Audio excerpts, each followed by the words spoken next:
former security guards at a nearby hotel were Hello, arrested on Eli. suspicions of murder and Mama. kidnapping. Now, Happy there were Tuesday. rumors going around that these guys would cruise hotels to pick up women. Rumors. Police never disclosed the reason for their suspicions of these two, but on June 13th, they would end up both being released without any charges. Meanwhile, on June 9th, Yoan and the two Calpo brothers were also arrested on suspicion of kidnapping and murdering Natalie. Since the very start, police were keeping a very close eye on these three guys because, hello, they had good reason. Last ones to be seen with her and acting all sorts of weird. So they were under constant surveillance. The police even put wiretaps on their phones and were monitoring their emails. A Rubin law allows for investigators to arrest someone based on suspicion alone.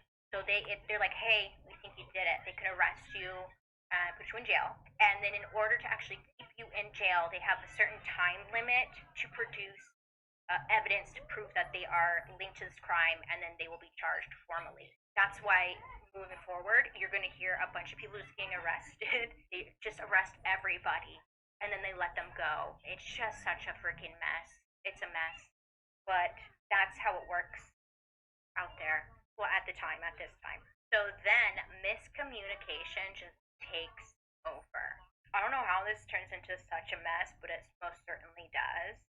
You see, on June 11th, a spokesman for the Aruban Minister of Justice makes a statement to the press saying that Natalie was confirmed dead and that authorities knew where her body was. So this was announced. Obviously, the media goes wild. Who, what, when, how, where, all of it, trying to figure out where. Not long after that, the spokesman comes back and was like, oh, LOL, oopsie, I accidentally told you guys the wrong information. Yes. So the spokesman makes another statement, and he's like, yeah, I was a victim of a misinformation campaign. Okay. Whatever that means. Like, no one really even knew what that meant, but that's what he said. Okay, great. And then people were just really confused. So, huh? Mm-hmm. Great. Time goes on. Later that night, one of the lead investigators on the case went to the media and told them that they had gotten a confession from one of the suspects that they had admitted something bad happened to Natalie on the beach, and the suspect was going to take officers to the scene of the crime. I mean, it's a lead investigator on the case. So when he goes to media and tells them this, of course they're going to believe them, right? Of course. And they're going to report on it the next day, put it in the press, whatever. So they do just that, right? Okay. Well, the next morning, investigators on the case make a statement, again, to the public, like, we can't confirm or deny what anyone else said, but we're at a very crucial and very important moment in the case. That's their statement. So again, people are like, what does this all mean? Like, what is going on? Which, like, if the lead investigator says that, though, kind of just have, like, hello, a light bulb moment. Maybe it is true. Maybe they did, like, because later on there's a theory that they did know, and I don't know. Actually, let me not get ahead of myself. 5 days later, on June 17th, there is, like, this party boat DJ. His name's Steve. So he gets arrested in the relation to Natalie's disappearance. Yeah, party DJ, arrested. He is reporting on it. People are losing their shit. And then 5 days later, Yoan's father was arrested by police. There was no word as to, like, why these two had been connected to her disappearance, but it didn't last long because both Yoan's dad and the party boat DJ were released. Now, Yoan and the Calpo brothers, they remain the prime suspects in the case, and police end up questioning them numerous times, okay? And each time they question them, they are giving different stories as what happened that night. Like, they could not keep their story straight. At first, they all agreed that Yoan and Natalie were dropped off at the beach to see the sharks. Yoan then says that he left Natalie on the beach but didn't hurt her. And then the Calpo brothers' lawyer said that Yoan called Deepak to say that he was going to walk home and then texted Deepak 40 minutes later. But then Yoan says, no, He was dropped off at home by the Calpo brothers while Natalie was still in the car. Does any of this make sense? No, it doesn't. Police don't know. They don't believe these stories, okay? Because none of it makes any sense, and they keep flip flopping. And they were kind of believing. Police were kind of believing that Yawan was probably lying to try and get back at the Calpo brothers for accusing him in the first place. So now he's like pointing the finger back at them for like making them involved. So it's just turning into a shit show, a pure shit show. So all three suspects appear before a judge for a hearing, and I guess the judge had agreed with the police that the Calpo brothers weren't involved because on July 4th they were released, but Yawan was still detained. He was still being held in jail. So after the Calpo brothers were released on July 5th, Natalie's parents spoke at a press conference begging the people to continue helping in the efforts of finding their daughter. So during the press conference, Natalie's mom said two suspects were released yesterday who were involved in a violent crime against my daughter. Help me by not allowing these two to get away with this crime. So she's like accusing them of being involved, right? She's saying this to the media. Well, after that conference, whichever stereotype you're going to try to put on me isn't going to fit. That's for sure. Because there's no stopping me. Ask your healthcare provider if Big Tarby is right for you. And visit BigTarby.com to view the important facts, including important ones. Natalie's mom said that she felt like things had kind of shifted. Like people were now turning against her. At first, they were all together trying to help find Natalie, and then after this conference, and after Natalie's mother called some of their citizens criminals, things kind of felt different. I wonder why, like she's accusing the Calpo brothers. People didn't like that. You can't just like make a claim like that, ma'am. Like we get it, you want to find your daughter, but bad vibes. So now Natalie's mom felt like people weren't on her side anymore. I mean, do you blame them? You can't just go somewhere and be like, yeah, they did it. They did it. Harass them. Like, no proof. After 2 months of searching with still no answers, the reward was increased from $200,000 to how much, $1 million? $1 million with a $100,000 reward for any information leading to the location of Natalie's remains. Money gets people talking for sure, especially $1 million. Yes, we're going to start talking. So, of course, people are coming forward and giving different accounts. There were a bunch, and they all ended up in dead ends. So there's no reason to go into every single one, but they were all dead ends. There was this one guy, a man came forward saying that while he was jogging, he saw some men burying a blonde-haired woman in a landfill that afternoon on May 30th. So he comes forward I think that's what I saw. So police are like, well, we already searched the landfill after Natalie had disappeared and found nothing. But after this jogger had come forward and he just seemed credible, they figured, let's search the landfill again just to be sure. This time the FBI came out and joined them in the search. They even brought the cadaver dogs, to help. They would end up searching this landfill 3 more times, but nothing was found. It was just a dead end after dead end. It's just kind of weird. If you saw someone burying a blonde-haired girl while you're on a jog, why don't you say something or no? Why don't you say something? Not to them. Yeah, I just saw some shit going on. No. Maybe they're just my. So another dead end. Well, the Calpo brothers, they would be arrested again, okay? But they were arrested this time on another crime. It was Calpo brothers had another friend who did some shady shit, and Calpo brothers were associated with that shady shit. They were arrested again. But because of this, the police were hoping they could get some kind of confession from the Calpo brothers, now that they have a reason to actually hold them in jail. So they're talking to them, trying to get something, and they couldn't get anything out of the Calpo brothers, and they ended up walking free. So Natalie's mom is obviously exhausted. She's tried everything, right? People are getting arrested, then they're getting released, they're getting arrested, released. It's just a lot. So she's like, you know what? Like I have to leave Aruba and I need to go back home, but I'm not giving up. So she heads back home and she decides to take like matters into her own hands. So she continues talking to media. She's making tons of appearances in hopes that she can keep her daughter's name out there in the press and will keep the pressure on the authorities to solve the case.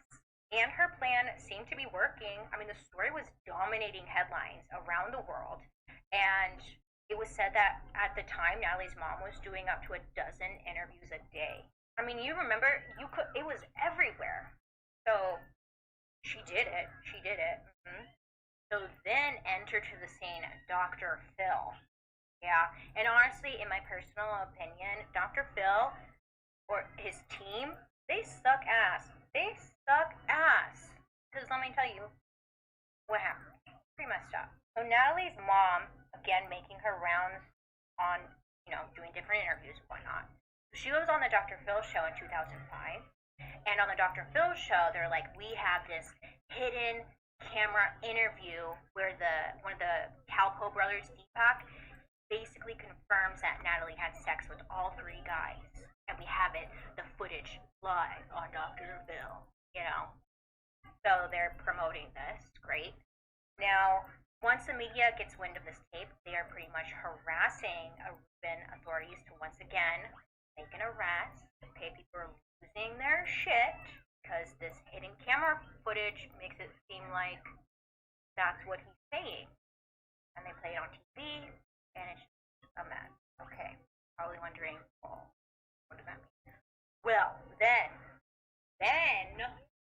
the tape that was shown on the Dr. Phil episode was not exactly the whole tape.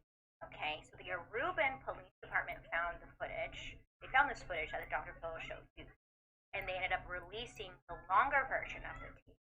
The longer version was unedited, and Fox responses were way different than what was shown on the Dr. Phil show. Shady, shady, shady.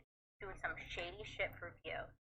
So on this hidden camera footage, Tupac was asked if Natalie had engaged in sexual relations with the three men, and he shook his head and said, no, she didn't. So this confirmed to people that someone had edited those tapes that were shown on the Dr. Phil show because they made it look like he was confirming that they did. Shame. Shame. Obviously, this upset the Calpo brothers. They were extremely upset with what was shown on the Dr. Phil show. If they're guilty or not, like that was fucked up, right? Especially as shown on my TV, and it was proven to be edited. So the Calpo brothers ended up filing slander and libel suit, which was set for trial in October 2011, but then it got moved to like April 2015. I couldn't find details about like how it all played out for them, but I figured that the show either paid them off, or maybe they won their suit. I don't know. So that's fucked up. Dr. Phil show. Natalie's mother wasn't giving up, though. She was dedicating her life to find her daughter. I mean, I don't blame her. She just wants answers, wants closure. She ends up doing an interview with Fox News. They go out to Yoan's parents' home, but without cameras. And I guess they're recording it in hopes to get a confession or just any more information. Natalie's mom thinks that the father knows a lot more than what he is speaking on. She's going to try and go talk to him. Maybe if they talk in person, she could get some kind of answer, like without cameras and stuff. So she goes, they sit down, the Fox interview lady is there too. I don't know. They both say the Fox interview lady and Natalie's mom, like, Yoan's father was sweating like something they have never seen before. Like, I've never seen someone sweat that much in my life. And even the Fox News reporter who was with her noticed that he was drenched in sweat and just looking all sorts of suspect. He was just acting a little weird, but no confession came from it. Nothing. No new information. Nothing. But Natalie's mother said that when she left the house, she felt like for sure he knew more than was leading on, especially how sweaty he was. I don't know. I mean, maybe, but I don't know. I feel like if it's your kid who's missing, you would do anything and everything to get answers and stuff. Because naturally, I want to be like, well, maybe what if he's not involved and she's just harassing the shit out of everyone? But again, if it was like your kid, I'm sure you. Who knows how we reacting? Probably doing the same thing. So Yoan, he gets real chatty. Okay, so he gets released from jail again after one of his numerous arrests. I don't even know what number we're on, but he was arrested and let go again. And he decides he's going to start doing a bunch of interviews and give out his side of the story. And he does just that.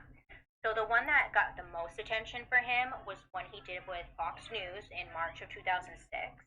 And during the interview, Yoan said that Natalie tried to have sex with him, but he turned her down. And then he also said that Natalie tried to get him to stay on the beach with her, but he had to go to school in the morning, so he couldn't. Like, give me a break. Come on. Then he said that he called one of the Kelpo brothers to pick him up around 3 a.m., but Natalie insisted on staying at the beach alone. Now, remember in the beginning, the guys, they said that they dropped her off at her hotel before seeing a security guard approach her? Yeah. So during this interview, the interviewer asked Yoan, like, why did you say that then? Like, why is your story changing? Can you explain to us, the people? And Yoan said that he lied because he was too embarrassed to admit that he left a young woman alone on the beach in the middle of the night. And he was hoping that she was going to turn up soon, and this whole thing was just going to blow over. That was his reasoning, and a lot of people were like, well, that kind of makes sense. But he wanted to do these interviews to clear his name because he was being, his life was being ruined. So then, in April of 2007, Yoan publishes a book about his side of the story and how everything went down the night of Natalie's disappearance, and how the media frenzy just destroyed his life afterwards. He does admit he initially lied, and he apologizes for lying in this book, but he continues to insist that he's innocent. And honestly, you kind of want to believe him sometimes. I don't know. You want to believe him sometimes, but then you're like, dude, but it doesn't make sense. Like, you were the last person to see her. Like, what happened? But where is she? Because they searched up and down that island. Like, where is she? So meanwhile, Yoan is doing all these interviews, right? He's like making his way around, writing a book. And the FBI and Aruban authorities, they still are searching for Natalie. They haven't given up. They continue to search for her up until April of 2006, but they find nothing. Nothing. So the police department at that point was running out of funding, and they kind of didn't know what else to do. I mean, they tried everything. So they made a statement. The Reuben Police Commissioner makes a statement saying that he believed Natalie was not murdered. He believed that she probably died of alcohol or drug poisoning, or maybe even both, and like someone must have hit her body. Case solved. So many are thinking, you know what? Maybe she wasn't murdered. Maybe that's true because a lot of her friends, Natalie's friends, were saying that she was drinking a ton on this trip, and maybe she did get alcohol poisoning, and maybe whoever she was with, it freaked them out, and they hit her body. But if this was the case, if this did happen, a lot of the questions were like, well, where's her body at? Because why is it so hard to find? They had searched up and down that island. They can't make that statement without having actual proof of it. But that's what they're saying now, the police commissioner. So then on April 27th, 20 investigators end up going to Yoan's family's house in Aruba. I know. I mean, they're trying a lot. They're trying very hard. And so they go out to his family's house, and they just swarm the place, searching the yards or digging up everything. Just going through everything, using shovels, metal rods to poke and dig up the yard, searching the property inside, outside for any evidence regarding this case. They're just looking for freaking anything. The most that they walked away with was the dad's like daily planner and his personal computer, but that was really all they got, and it led to not much. Not much. So they just destroy the family's house, and then they get out of there. And then not long after, the police do the same exact thing at the Calpo family home. But with them, nothing was found and nothing was taken during their search. So they came, they caused chaos, and then they just left with nothing. I don't know what they were looking for. They didn't tell the families what they were looking for. It was regarding the case, and then that was it. It was weird. It was random and weird. Because it's like, why all of a sudden now did they do that? Probably more rumors, I would assume. So after all of these searches in November of 2007, all three guys are arrested again. They're arrested again on suspicion of manslaughter and causing serious bodily harm that resulted in the death of Natalie. I don't know. I really don't know. They just, I don't know. They just kept doing it. They weren't in jail for long, though. A judge ordered that the Calpo brothers and Yohan be released because they still had no direct evidence that Natalie passed away from a violent crime in general. So they're like, no, we can't keep doing this. And yeah, it's frustrating because it's like, I believe that they're involved somehow, but they can't seem to get anything. So finally, the prosecution, they had to give up. And on December 18th, it was officially declared that the case was closed and no charges would be filed due to lack of evidence. There was nothing. Wait a sec. Nothing. And they spent a majority of their funding, police funding. So, yeah. Just because the police were going to stop, their search, whatever. Natalie's parents were not giving up. Natalie's dad, Dave, remember, not the stepdad, her dad, he refused to give up, and he decided to have his own search for his daughter.